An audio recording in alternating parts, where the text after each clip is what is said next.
நம்ம நிறைய இடங்கள்லாம் சொல்லியிருக்கேன். ஆனால் திருமாவளவன் அவர்களுடைய ஒரு நாளுடைய ஷெட்யூல் வந்து நீங்க பாத்தீங்கன்னா நம்மளாம் 1 மணி நேரம் இருக்க முடியாது. 1 மணி நேரம் காலையில என்ன பண்ணுவாருன்னா காலையில எந்திரிக்கிறதுல இருந்து நைட்டு தூங்குறது வரைக்கும் ஒரு 50 பேர் கூடியே இருப்பாங்க. அவருக்கு தனியா வீடுலாம் கிடையாது, கட்சி அலுவலகம். இது கேட்கறதுக்கு எல்லாருக்கும் பயங்கர ஷாக்கா இருக்கும். ஒரு கட்சியுடைய தலைவர், பலமுறை எம்எல்ஏ எம்பியாக இருந்தவர், அவருக்குன்னு தனியா வீடு கிடையாது. வேலைச்சேரியுடைய அவருடைய கட்சி ஆபீஸ்ல ஒரு ஓரத்துல தான் அவருடைய ரூம். அவரும் போய் படுத்துக்கிற வரைக்கும் சுத்தி ஆட்கள் நிற்பாங்க. சுத்தி ஆட்கள் நின்று ஒரு கண்ணை சேர்ந்த பிறகு தூங்கிட்டாங்க போவாங்க.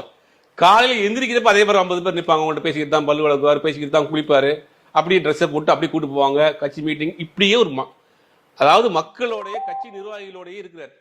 இவர் அரசியல்வாதியா? கூட்டம் வந்தா வெளியே வர மாட்டேன்னு சொல்ற ஒரு அரசியல்வாதியா? இது கம்பேர் பண்ணி நான் சொல்லல. ஒரு அரசியல்வாதி எப்படி இருக்கணுங்க.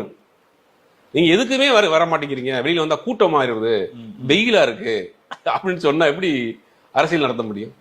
அண்ணா யூனிவர்சிட்டி பிரச்சனை வந்து உங்களுக்கு வந்து அப்படியே அல்வா சாப்பிட்ட மாதிரி ஒரு புது கட்சி எடுத்து தமிழ்நாடே ஸ்தம்பிக்கிற மாதிரியான ஒரு போராட்டம் பண்ணிருக்கணுமா இல்லையா?